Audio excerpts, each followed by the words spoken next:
Xin chào. Good afternoon, everyone. I hope your Thursday and your week have been going well. Welcome to our Startup Academy Coffee Chat. My name is Vietha. I'm from Google for Startup Academy Vietnam team. About us, Google and Vietnam NIC, National Innovation Center, are together launching a Startup Academy in Vietnam. This is going to be our very first Startup Academy in Vietnam and for Vietnam. We welcome the early stage startups to our bootcamps in Ho Chi Minh City and in Hanoi with exclusive trainings, mentorship, and connection opportunities to our network of partners and investors. You can find out more about the programs on our website and on our Facebook fan page. We are also very honored to have a list of all-star mentors joining us in the program this year. And we have with us today 4 of the mentors who are going to join the coffee chat to share their perspective about fundraising, best practice, tips, and tricks, which would be very helpful for the early stage startups. I would like to introduce our speakers today. First is Bobby Liu, Investment Director of Touchstone Partners. Second, we have Tien Nguyen, General Partners of Earth Venture Capital. The third speaker will be Công Trần, our Chief Investment Officer from G Group, and Phương Trần, the Vice President of Wavemaker Partners. Next up, it's Yo Bok, our Head of Startup Ecosystem at Google. Bok will be our moderator today, help us to get to know more about our speakers and their advice to startup. Over to you, Bok. Thanks, Ha. Well, firstly, to all of our panelists today, thank you so much for taking the time to join us. Just so everyone is watching this over live stream or watching the video recording later on, know who you folks are. Love to do a quick round of introduction of who you are, what you do, and then we can kick off from there. Bobby, can I invite you to kick us off? Yes, hi, how are you? How's everyone? Can you see me and hear me clearly? Yep. Yeah, we can hear you. Okay, good. Yeah. Well, thanks for inviting me. So what was the question? I think that was no worries. It's in the middle of the day, which is why I'm having a coffee right here with me just to keep myself awake.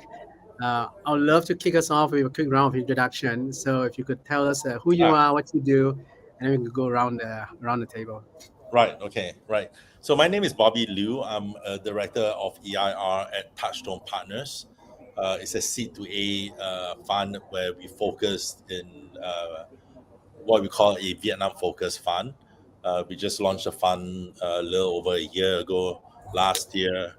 And since then, we have done close to 20 portfolio companies. Really exciting. And I believe probably some of them will actually join the academy as well, which is, of course, a program that I've been linked with for quite a few years. So happy to be continuing my duty into the startup ecosystem.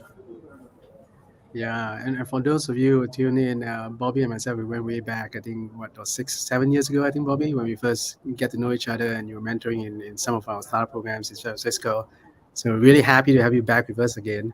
I would love to invite, let's see, from my perspective, the next one on the list is Tien. Would you please introduce yourself?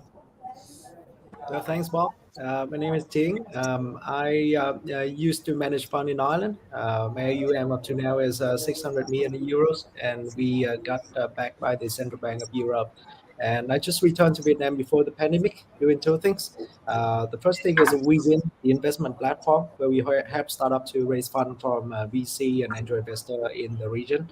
The second thing is Earth Venture Capital. We are the climate tech fund. We focus on the early stage startup that tackle with the climate change, and our ticket size is 300K to 3 million. And we actively looking for some startup in Vietnam in terms of climate change. I'm so glad to be in this show, and also hope that I can bring some value to the whole event and the whole academy. Thank you. I'm sure you will, Tien, and I would love to catch up with you later on to talk about climate change. It's a topic that's close to heart. So yeah, I'll ping you and maybe I'll call you on the side later after this session. Phong, would you love to introduce yourself, please? Sure. Hi, everyone. I'm Phương Tran, head of Vietnam and vice president of investment at Wavemaker Partners. We're the go-to fund for early stage B2B deep tech and sustainability investment in Southeast Asia.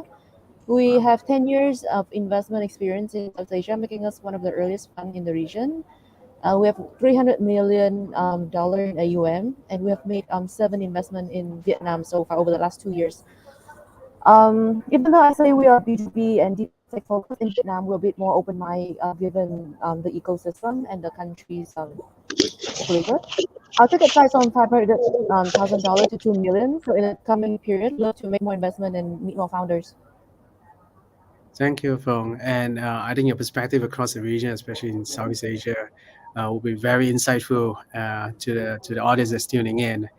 And I'm really glad to have that you're able to make time to join us here today. I know you have a very busy day ahead of you.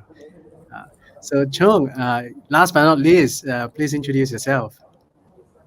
Yeah, hi. Yeah, this is Công from Ziggo. So first, thank you Bob and Google team. So bringing is a very meaningful program, startup program for is a Vietnamese startup, and yeah, for about our company. So it's a Ziggo is a venture builder and investment holding which focused in fintech, media, and cybersecurity. So currently we are having 11 member company with above 30 million users in the ecosystem. Yeah, thank you. Wow. Thank you so much, Chung.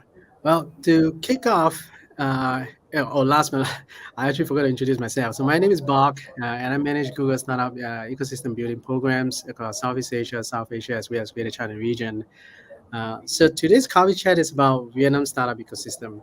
And personally, I'm just amazed by how energetic and fast-moving the ecosystem is. We're talking about a country which 70% of its population is under 35, with a literacy rate of around 95%, one of the highest in Asia. And during my last visit to Hanoi, I had a chance to visit a young entrepreneur who basically moved a traditional food business online to cope with the pandemic. Before we jump into the question of fundraising challenges, I just want to hear from you folks. You folks have been in the scene for such a long time now. I just want to understand, from your perspective, what is that one uniqueness? If you could share with us, what is the one uniqueness that stood out to you in the Vietnam startup ecosystem? That would be awesome just to get things going. I would love to start with Phong, and then we can move to Bobby, Chong, and lastly Tian. Sure. So when I joined Wavemaker and I get a whole bird's eye perspective over other countries in the region compared with Vietnam, it's quite amazing that Vietnam founders have a sense of scrappiness and optimistic attitude.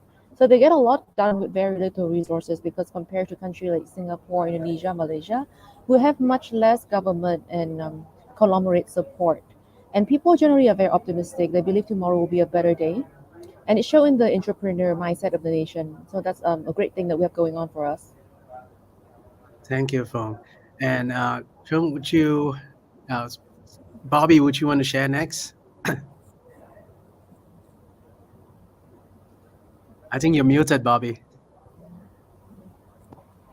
I think Feng already mentioned. I think what has not changed for Vietnam, even though it's Vietnam has changed a lot over the years, is that even since the first day I came to Vietnam many years ago, the one thing that I noticed that has not changed and actually has been honed is actually that entrepreneurial instinct of Vietnamese. Whether it's a roadside noodle store or some big unicorn to be startups. I mean, the entrepreneurial mindset of Vietnamese is second to none, and yeah, it's that to me is unique across globally. It's a very interesting point. I think the whole mindset of entrepreneurship, that has to come from the heart somewhere, and passion it plays a strong role in it. And I remember when I was just running the streets in Vietnam, I see a lot of young people really starting their own business, and that's not something that we see very often in some of the countries across Southeast Asia. Chung, would love to invite you to share your perspective next. Yeah, it's a three thing in my mind now. So first one is Vietnam have like the potential customer market is almost 100 million population. The second one is about the supportive timing for startup, with like the startup ecosystem is much more mature than is 10, 15 years ago, with like stakeholder involving in like a startup entrepreneur, developer, is supporting from government and a lot of VC and investor for startup. And the last but not least about like is not expensive yet like the other developed market like Singapore and Indonesia, I think. Got it. Thank you, Kong. And Tien, how about Yeah. yourself? What do you think is the one unique point that stood out to you? Yeah, back in the time when I was managing fund in Ireland, I just realized it's actually the same reason that why I returned to Vietnam, which is to me the founders are more or less like a kind of heroes, and only heroes can grow in the chaotic area. So it's like we got Vietnam is a developing country, so there's space for heroes to grow, and also is a lot of things to tackle with, a lot of ideas that can use here, not like in Ireland or in the UK where we got most of the things that support it. So the ideas is not really got a chance, got a space to grow. And in here, I think it's kind of a front light of technology. So a lot of things can be done with the heroes, our founders. Thank you so much. I love your association and analogy with founders as heroes. I think that's a really good one. Jumping back to the main topic of today's session, just want to understand, like, from your experience working with startups, and obviously today's hot topic is the startup funding winter. What do you think are the common fundraising challenges with startups that are facing today, and how can they actually overcome those challenges? And by the way, feel free to also disagree with the notion of fundraising winter that was very much talked about at this point of time. I know it's a very debatable topic, so would love to understand. I'd love to kind of start off with Bobby, Kong, and then move on to Fong and Tien for this question. Wow, loaded question. Okay, I think later stage startups face a deeper winter than what we are facing in Vietnam. Given that I think in Vietnam we are still looking at fairly early stage funding, for example, from C to A, pre-A, or even A plus, right? Whereby startups themselves are still kind of positioning themselves into a more robust business model, user acquisition, and not so much emphasis on the revenue. Although I think this so-called winter period has sort of brought the question of revenue closer than what it was before. But in terms of startups getting funding and in an emerging market like Vietnam, I don't see much effect from that. I'm still seeing a lot of strong interest from investors in the region, calling us and asking for deals and stuff like this. The interest is still there for sure. Would they be more flexible with a valuation? Probably not. I think they've tightened up the valuation a little bit more. But in terms of money going into startups, I don't think we are in real cold Chicago winter. I think it's more of a Hanoi winter, maybe. Thanks a lot, Bobby. Thank you. I mean, it's how to say, encouraging to know that the winter effect is not as acute in Vietnam. What about you, Kong? What do you think?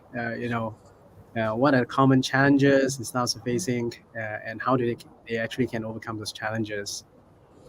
Yeah, it's about the common fundraising challenge. So I think firstly about the well timing preparation. So Is for like every fundraising round is take is around like 6 to 9 months to for the closing. So and it's like every startup need to aware that it's from like 3 to 9 months, and it's like because like need to prepare about the in terms of like cash flow and runway, and it's like for that period, if the runway or cash flow is not good for from the company, so it's also like it's a result in terms of the startup product, and also about the negotiation positioning with the potential investor, I think. And that's the first point. The second point is about the attraction. Bobby also mentioned before. So it's attraction is about the chicken and egg, right? So like we startup need the capital to for the growth, right? And the investor is often like want to see the traction from the company before like making decision. So it's the startup need to prepare about the like the traction, the result need to be like improved like every like day by day or week by week something. The next one is also about it's about the people, because we know that like investment VC investment or startup investment is all about the people, the founder. So it's like the startup founder and the team need to build the trust and the reputation, and that kind of thing like not have like in one day, right? We need to gain it every day. So or have another solution like for when working with the investor, startup need to be like introduced by the reputable person, yeah, to the network. Is I think one of the technique. Yeah, and last but not least about the I think about the pitching skills. Because like many startup founder like have good at product and doing business, but not everyone like have like the good at like pitching skill. So if a startup founder prepare carefully and about the pitching, I mean the pitching material and pitching skill through the practicing is will be helpful for the process. Yeah. Got it. Thanks a lot for laying down those 4 points. I think one thing that you mentioned, which I just want to amplify a little bit, is to be very diligent in terms of like tracking down metrics, runway, and data points that can be easily presented to investors. I think that is something which cannot be how to say avoided, or rather de-emphasized in the current climate. I think data speaks a lot of volume. So just to emphasize that. And another thing that you mentioned is the founders. I think that makes a lot of sense as well. As much as investing into the business, investing into the founders is also a key component in evaluating. So thank you so much for sharing those 4 points. What about from your perspective? You have anything to add on to what Bobby and Chung have shared? And also from a regional perspective, are there any insights that you might want to also bring to light that would benefit the early stage founders in Vietnam? Sure. No, completely agree with Bobby that we are kind of more isolated from where the fire is, which is in more the late stage investment and startups, and we are still quite early in the journey. So I think funding in Vietnam should still be okay in the next 2 years period.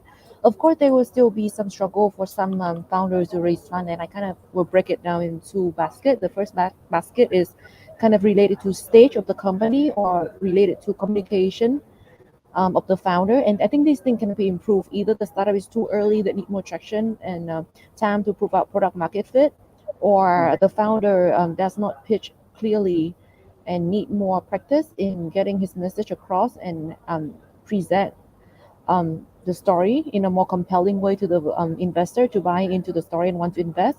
The second basket would be more challenging to fix, and this is something that the founder really need to sit down on or ask his advisors and even investor for their candid thoughts on what is truly the problem preventing the investor to invest.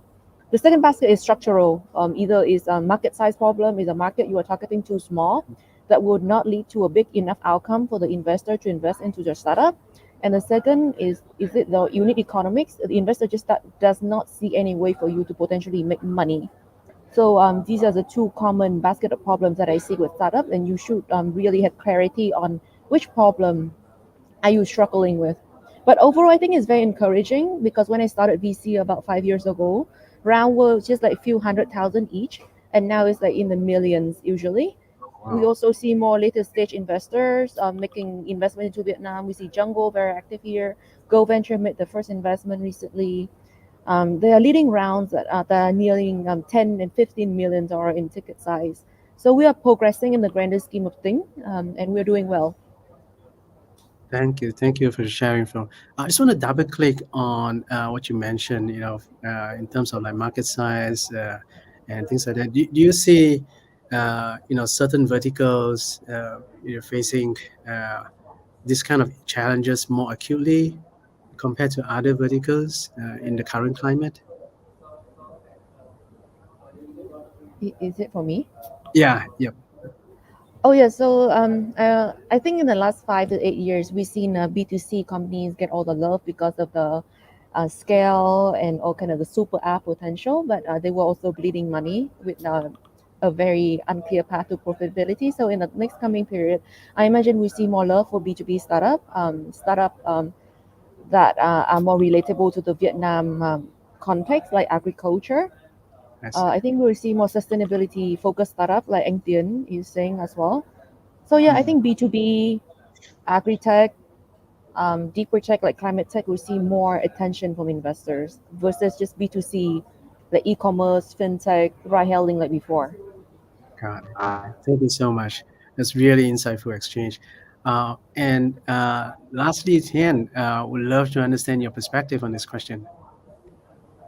Yeah, I think it's a kind of very like common questions actually to most of the founders, and they also ask themselves all the time. To me, it's just one point: try to understand the investor detailedly. So we got many type of investor, right? If you raise some fund from the bank, it's totally different their expected.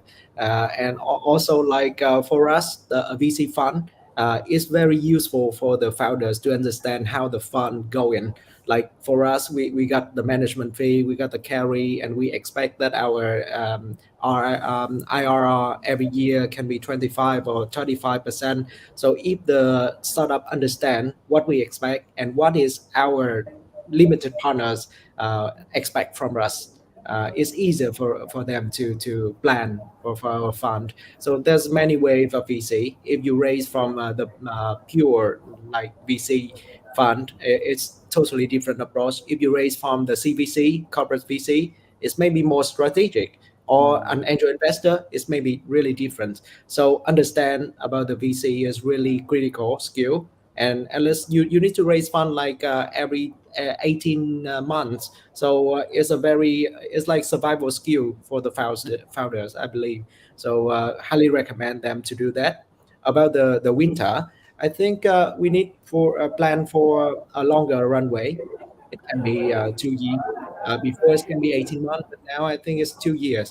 And we need more collaboration. It's like in the winter, no one can stand alone, right? The very cold wind and a lot of things. So startup can stay together, and also it's easier for them to survive through the winter. And for us, for the BC, the liquidation preference will become different, maybe 1.5 or maybe 2x. We need to structure our terms and protect our incentives. But for fundraising, I also believe that fundraising for VC will not really struggle in the next 1 or 2 years. But anyway, when it is winter, it's the right time to build. So we can build more things. We can leverage from the advantage of winter. So don't worry. It's just a winter, right? The spring will come, and we need to build in the winter. Thanks, Dan. Actually, this is a good segue to the next question. And your note about understanding your audience and understanding the expectation of your audience is extremely important. So, as a follow-up question, what do you think are the fundraising options for early stage startups, apart from raising funds from VCs? Are there any other options they could actually explore? I would love to have this question directly to Tien and then later on to Fong.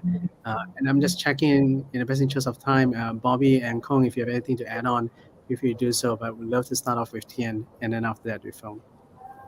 Yeah, I think there's a lot of option. I think it's more than 10 years ago, more than 5 years ago.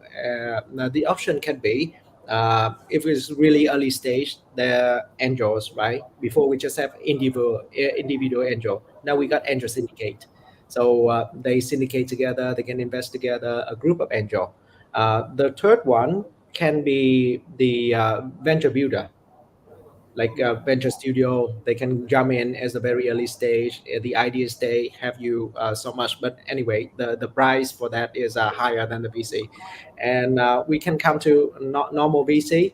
It's I think they're very common option. People just talk about it all the time. Now we got new things like venture debt. If you like Series B, Series C, you can use venture debt. You can got a loan from some VC, and it's a kind of option. I think not so many doing that in this area, but anyway, in the future, it can be a kind of a vehicle good for anybody. And I think the low cost one can be a loan from the bank. If you're able to do that, it's maybe easier because with the loan from the bank, it's the tax shield for your company. You don't need to ask so much. The investor will not ask you so much thing, and you if you can manage to pay back the loan, it's easier for you to grow. So I think in terms of those options, we need to see at the risk, and the risk of those options will bring into the interest rate, and just mind on that. And anyway, to me, the VC fund is one of the most expensive fund that you should look for. So think about it carefully. I see. Thank you so much for that. And Fong, what about from your perspective? Like, what options do early stage startups have? No, thanks, Tien, for your advice. I think it's very valuable. So I just want to add on to it. So I think my key takeaway here is the world is really flat, especially in BC, and the people is very friendly and connected. So imagine I pretty much know everyone here in this panel. So just try to it's just a point of researching who is potentially your investor, your support, reaching out to them over LinkedIn or Facebook, or just to find a way to get connected. And then that person can probably direct you to the right and suitable person within the network in the fundraising or investing community. So I just go over some of the options for early stage guys that can go to. So for really early stage, we go to the 3F, right? Friends, family, and fools. There's incubators programs springing up in Vietnam and in Singapore that are also considering Vietnam founders, like Adler, Techstar, Entrepreneur First, and YC. Just be a bit careful because they do take ownership for the program. But since you come in at a pre-seed stage, it's probably a fair trade. So just do your research on which program probably suit you more. For example, like Techstar is probably good for B2B startup. YC is probably good for really consumer focused place. There's other accelerator and angel investment funds like Tien said, with ticket size from 100K to 300K as well. So on the top of my head, Zone Startup, VIC, VIK, Visa. And then after that, you have the early stage fund. So if we have the regional guys like Cocoon Capital, Wavemaker, which is us, Golden Gate, Insignia, local funds like Touchstone with Bobby here, Do Ventures, AVV, Phoebe, and I know at least another fund that is springing up. And then to emphasize again, we all know each other in this ecosystem. So it's just a matter of you researching who you probably want to work with, reaching out to them via a co-message, a co-respectful message on LinkedIn or Facebook, or find out who are their existing founder they have invested into, make friend with them and ask for a warm intro. It will work. Thank you, Fong. Actually, yeah, one of the things that you brought up is connecting through LinkedIn. I think that's the easiest way to get connected. Send a message, just introduce a quick introduction and see where that leads. Something that can pave the road to a lot of interesting conversations and networking opportunities. The next question, I would love to start off with you while we still have you, with us. As an investor, how do you spot startups that are likely to succeed? Like, how do you evaluate when it comes down to investment opportunities? And what are the formula from your perspective that's needed for startups to develop a sustainable business in the long run? So the question is two-part, right? First is how do you spot startup, and the second is how to assess. Yes, correct. Yes. So how I spot startup is both inbound and outbound. So inbound is pretty much warm referral from friends, ecosystem people who are founders or non-founders, co-investor like Bobby and Anh Tien and Kong here, early stage investors and existing founder in the podcast who know what kind of founder I like to work with, or they just think I'm a good person to work with and then refer other founders to me. Outbound is just a matter of being very curious and friendly to approach to founders who I might find interesting. I also send cold message on LinkedIn and Facebook to people who I source on these social media sites. And in my daily life, I just trying to see what companies is doing what, find out who are actually leading this company and try to reach out to them. How do I assess startup is kind of three things. First is to validate the pain point and problem statement of the market. How second is how the value proposition and the solution of the startup fit into that. Third is the quality of the founding team and how the unique skill set and experience of that founding team make them the perfect team to be in the industry that they choose to play in. And lastly is the quality of product and traction of the company. Got it. Thank you so much, Ram. And Bobby, you have a lot of many years of experience interacting with early stage startups. What do you think, from a startup perspective, is the formula that's needed to build a sustainable business into this climate?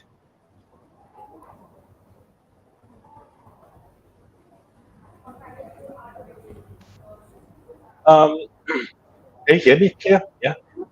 Yep. Yeah, we can hear you now. I don't know if there's actually I don't know if there's actually a formula. I don't think there's a formula at all. Right. We have seen startups that are on the brink of death, and then they came back with a much better showing due to certain situations. Right. For example, I've seen a couple of healthcare startups that weren't doing so well because they were kind of fairly new, and it was a new concept and pushing the boundary of medical innovation. And then all of a sudden, because of the 2-year COVID period, and they became really good, right? So the situation sometimes you really can't predict or employ a formula to success. But having said that, I think there are a few key things I look out, when I speak to founders, right? How clear are they in their head in solving that one big problem? The value proposition that they're bringing to the table. How clear are they, in understanding what they do, right? I don't know if I should say this because it's a little bit of not a trade secret, but I met this founder, right? And this founder is in the F&B supply chain, right? And we had a chat, and he's an established entrepreneur. But then during our chat, he said this, and it's just a very simple sentence that that every buyer needs a supplier who's also a buyer, right? And it was this 10-word sentence that basically made me think that this guy fully understood the supply chain, what it entails, and how instead of being locked into your buyer seller ecosystem, and then or some kind of displacement or whatever, but he's looking at it from a very holistic standpoint, and it captures a lot of the essence of what supply chain is all about, and everything that's in between of the buyer and the seller, right? And from that point on, any kind of questions that I ask him or we ask him, the team asked him, he came back with logical answers. And we know that while there are of course other things that he's kind of weak at, but still it's something that and this is sort of is consistent with good founders that I've come across who fully understand the value proposition that they're bringing to the table, right? Granted, most of the ideas that we see out of Vietnam are sort of a replicate of some successful models, right? And then how they're able to sort of customize to first the local market and then hopefully in the region.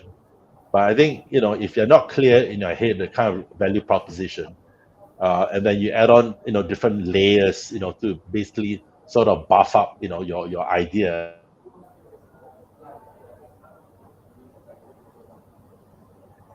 Hey, Bobby. I think we might have lost from Bobby for a bit. Right. Guess we can continue when Bobby comes back online again. I think maybe there's a spotty connection that's happening at part time. But before we get to the next question, Phong, I understand that you need to rush off to another event. So thank you so much for spending the time with us. And hope and all the insights and the sharing that you've done is extremely valuable, I believe, to the audience that's tuning in or people's watching the recording later on. So thank you so much, and hopefully we get to see you in person in Vietnam very soon. Sure. Thanks, Tia Yu. It was really a pleasure to chat with you guys, and just please reach me on LinkedIn if you want to follow up with anything. See you in Vietnam next time. Thanks. See you. Pleasure is ours. Right. Talk to Bye you soon. guys. Bye bye. Bye. So while we're waiting for Bobby to come back and join us, I think we have a few questions from the audience. And let's see what we have. Just give me a second right here. Just gonna just pick up a few questions.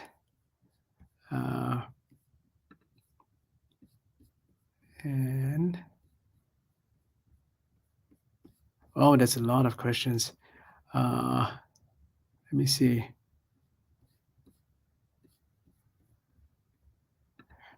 Right. Just gonna. Oh. All right, I'm just going to take this one right here. So this question is by Blue Sky All Mine. I'm not sure if Blue Sky is still with us. So I'll read out the question real quick. So it says, many times I've seen startup lived on the assumption about their audience, not the real insight. So what are the tactics we could use to really understand our audience?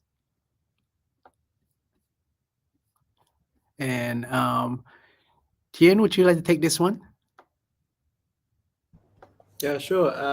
Actually, I think there's many type of audiences. I think if we discuss the audiences like customer, I think it's not within this event, but I can tell about the investor. If we look at them as an audience, I think most of the people got assumptions, and why it's become not the real insights, because we're not talking to the right people. So I just suggest that we find the real fund managers, general partner, or even if we got a chance, talk to the limited partner and understand what kind of expectation that they got. And also through that, I think just ask for some recommendation, some comments for them in terms of our startup. Because for us, for example, we look for the IRR of 25% every year. So it's like we need the startup to grow really, really fast. And as a fund manager, we got a term that we need to understand through our team of fund managers, that we need to triple our fund. And you will see our asset under management. You understand that every 10 years, we need to triple that number. So every time we work with startup, we need to look for unicorn. That's the reason.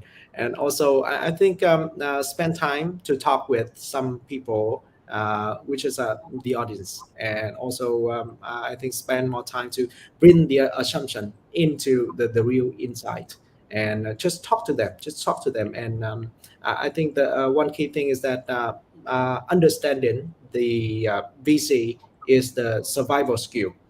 I highly recommend to understand them. There's a lot of courses, that are a lot of people that we can talk to, but just in my opinion, just keep in mind that it's the real skill, not only about building startup, building product. Understand how the finance work, understand how the venture finance work is really, really important. Right. Thank you for your advice, Tian. And Kong, would love to hear from you. Like, what would you suggest to founders who's trying to get a better insight of their audience? Assumption about the audience is, I understand that audience, Blue Sky mentioned here about the customer, the user of the company. So from that point, so first about like the talking with the customer, right? It's about the number of the sizing of the customer. We talk, yeah, and can understand them more. And secondly is about the data driven. So it's like the data we talk. So it's like the need to see the number in the past and the section in the past, and the about the conversion rate, the user behavior, something is that's we tell about the insight and the more the more sense in terms of the assumption in the financial model or plan. And third one is about the benchmark. So it's like you can find the similar benchmark in other market, and can have that as a reference for the that's the business model in your market. Yeah, some point for me. Yeah, that's a really good one. Finding benchmark and references to be able to guide your observation. I think that's a really good advice. And when it comes down to talking to the audience, I totally agree with the both of you. I think getting feedback, actual feedback from clients, customers, extremely important to be able to understand if we are building something which is relevant. Bobby, thank you so much for joining us again. I'm sorry that we lost you for a few minutes there. I'm really happy. There was a lag in the in the Wi-Fi connection, but No worries, no worries. Technology have a funny way of reminding us, that we can live without them. So I just want to circle back. I think you're halfway through in answering the question about, how do we spot a founder or startup that's likely to be successful? And you were talking about, that founders who understand the problem really well would have a higher chance of building solutions to be able to tackle that challenge and that problem more accurately. Is there anything else you want to elaborate on that point? I think my screen froze up when I mentioned about how some founders don't come with a real clear vision of what they're trying to build, or the value proposition that they're offering on the table, and they layer with many different things, right? These are typically, when we look at them across the board, such founders, you don't see them having that kind of resilience to the founders that actually have very clear ideas of what they're trying to build. And then this, of course, relate to what Tian and Com mentioned in regards to understanding your audience, right? Com and I, we run TFI, by the way, right? Sorry, a little bit plug there, where we do idea stage, and we meet with a lot of founders that are just starting to create, startups or building on the ideas. And what we the measurement of the resilience of a founder is that we tell them, go look for 2,000 people, interview, right? You do a survey, right? And you can't just talk to 10 of your friends or your family, right, members, and because everyone is going to like you and they're going to say yes, they love it, right? You got to look for 2,000 people, that you don't know, and they're going to tell you truthfully, and find out actually from people who said no to you, because there's always a reason to the no. There's no reason to a yes, because I like you, yes, and then that's it. But then if I said, it's no, or your idea is your idea is BS, I had to give you a reason why, and that kind of insight allow founders to learn a lot more than somebody having this Kool-Aid answer that they always give. That is very interesting, and I feel that having an open mindset towards receiving feedback like this is also extremely important, right? Knowing that when someone gives you a feedback that is not necessarily music to your ears, but could actually contain some valuable information, which helps you to build a better product. I think that's a really, really good point that you brought up there. That's when they call founder thick skin mentality has to kick in. Very true indeed. There are two related questions from the crowd, which I'll join them and ask them together. The first one is from Rosie Pham, and she was asking like what documents needs to be prepared when participating in fundraising. And then I think there's a related question by Lam, and she was asking, how does the fundraising process usually work? So I think these two questions kind of interlink somewhere. Would love to start off with Kong, and then we can move to Tien for this question. Yeah, it's a two point, right? So one is about the fundraising material. So have in the fundraising process have a two main parts. One is a pre-due diligence and a full due diligence. For each part, you need to have a suitable material. And the key one will be like one is about the people often say about the pitching deck. Yeah. The investment deck working with the investor. And the second one is about the financial model. Yeah. So let's say like what is a business plan in 3 to 5 years. Yeah. And about the data room. Yeah. It's all of other detailed material is for provide for the investor to review the startup. Yeah. It's the first part. The second part about the process look like, right? Is we have a chance to define it in the process step. So it's we often use that as a 10 step of the process from the beginning to closing the transaction. So remember like one is about like you need to prepare the investment material before working with investor.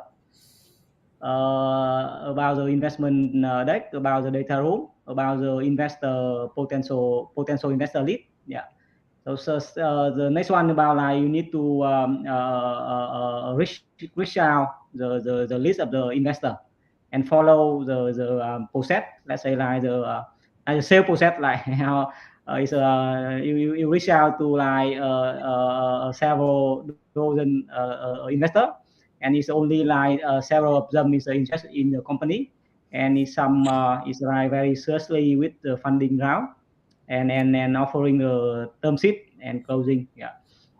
And next one is a term sheet. Yeah. So it's an investor after the pre-DD process. So investor need to offer the term for the company, and then it's by the term sheet.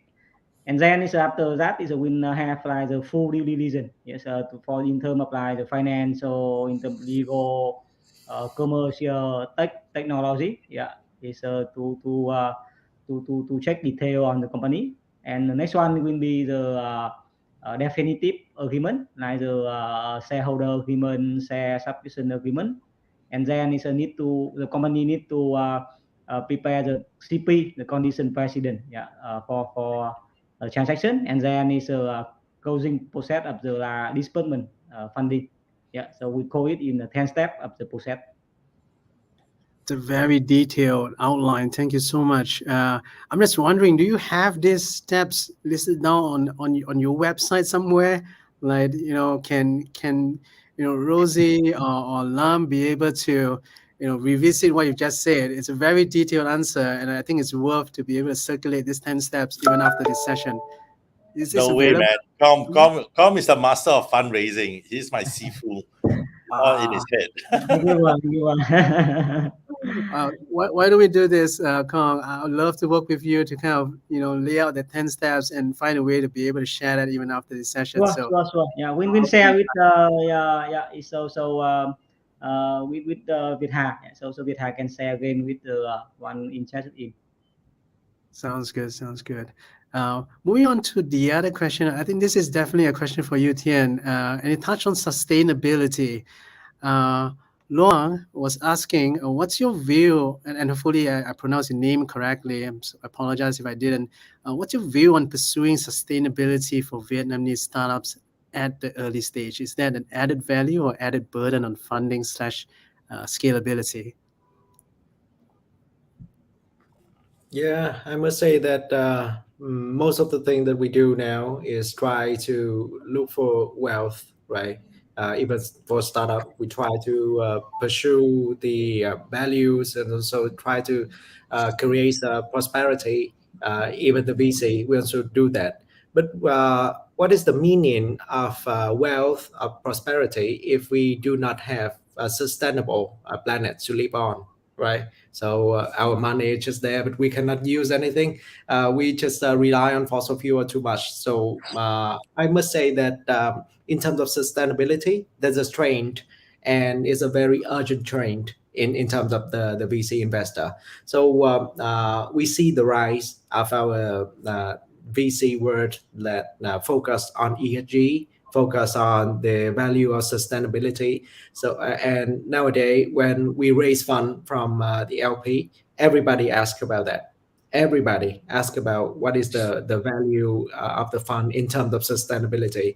Will we invest in the startup that can bring the sustainability? So I must say that it will be a must really soon. We just have less than 100 years to fight the climate change and to build a better society in terms of sustainability. So I would say that comments for Vietnamese startup, just follow that. And anyway, your investor will agree with you on that. Just focus on the value that you can bring in terms of sustainability. It's really worth to do that. Even the investor this round do not ask you about that. Maybe next round they will ask you about that. Right. Thank you for putting things into perspective. Especially when you mentioned that we have 100 years to fight climate change, and even though it's not, that's not a lot of years. It's just a few generations, from now, and it's a problem that we need to work on it starting from today. So thank you for putting things into perspective. We've got a lot of questions. We don't have enough time, so we're trying to figure out in terms of how we can get the answers to the other questions that we are not able to address. I just want to say thank you so much for this awesome and insightful discussion, folks. It was a pleasure having you on this program, and hopefully we are able to catch up again when during the bootcamp of the academy or wait. We are seeing the potential unicorn founder right there. Oh yeah, you're right. It's one of the twins. Oh, hey. Yeah, sorry, the baby sister. Oh, good. See, that's the kind of founder you want, right? All round, who's not just it's a family man, right? And also that 10 steps that you have already laid out. I think that's the 11th step. That's the babysitting step. Babysitting step. Need me to pass this step. Well, congratulations, Kong. I didn't realize that you have a new addition to the family. So congratulations. Yeah, thank you, Mark. Yeah. No worries. Two, yeah, congratulations times two. So with that, personally, I've learned a lot from each and every one of you, and I believe the audience feel the same. To conclude the session, I'd like to bring up Ha back onto the stage. And to Tian, Kong, Bobby, as well as Fong, who left earlier. Thank you once again for joining us for today's session. Ha, over to you.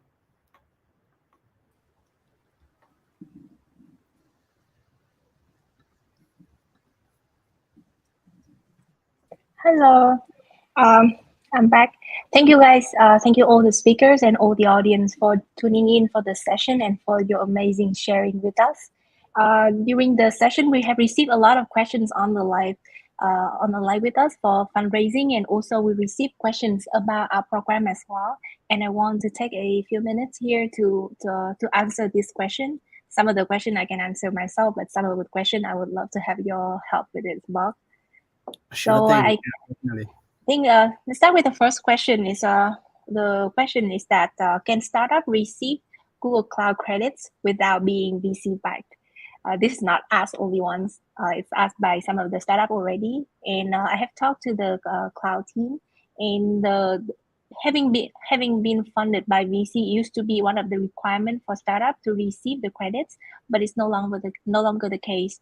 Other startup can also apply for our Google for Startup Cloud program now, and it will be reviewed. There are a few conditions that startup need to meet so that they can receive these credits. But you guys please feel free to apply and then stay in touch with us so that we can advise you on how the application process go on and how you can get the most out of the programs. During our bootcamp in Hanoi and Ho Chi Minh City, we will also have the representatives from cloud team to come to the bootcamp and advise our startup on the application, sharing some of the best practice, some tips and some tricks, how to utilize the support from Google for this. Okay, for the second question, it's that Bob, I think this question will be more for you. Is that how they can join Google for Startup regular training courses, and besides fundraising content, what are the other content the startup will get from this program? Got it. So we do have various different programs that startups can join. And if you check out, for those who are interested, I would highly recommend to check out startups.google.com. That's kind of like a one source of truth when it comes down to what kind of programs we have available for startups. There is online materials, self-study materials that is hosted on the website itself. And it touches on various different topics like fundraising, how do you build an effective team, leadership, people development, culture development, how do you track progress, how do you implement OKRs to be able to understand how you are making progress on some of your goals. Those are on the website. And there will also be programs that you can sign up to where you attend webinars, training sessions, so on and so forth. And for Vietnam particularly, we have the academy program. So for those who haven't signed up, I would highly recommend you to check it out. It's an in-person training that we have planned out for startups in Vietnam. And also there are materials that we will share during the program and even after the program. And when you graduate, you'll be part of a network of alumni that you can continue on your learning journey. So those are the various programs and also content that startups can get from our series of programming for startups. So just want to reiterate, the website is startup.google.com, and I think the link to the academy will be shared later on during this session. Thank you for the information. The third question is that there was one question that can startup with small team join. The team is not too big now. They just have a few people in the startup. Can they apply for the Startup Academy Vietnam? Maybe I can answer this question. Is that the ideal team to join the academy is set at 10 members, but we welcome everyone to try and apply. There's a lot of criteria when we consider the application, and so if your team is like have fewer than 10 members, please give it a try anyway. We're gonna go through all the application carefully, and there's a lot of criteria we'll look into. So yeah. I guess the short answer would be yes, please apply, and then we're gonna go through all the application. So the fourth question, It's interesting. Has Google for Startups invested in any educational startup yet? I have no idea, to be honest. I think the company is so big. We do have investment teams for sure. Like we have Google Ventures. We have other teams which looks into investing in startups. Even if it's not direct monetary investment, there's also we have partnered with startups on projects, technologies, and so forth. I can't say for sure whether we have invested in any educational startups yet, but what I can say is that startup has always been a key focus for Google. It's embedded in our roots that we start off as a startup ourselves as well.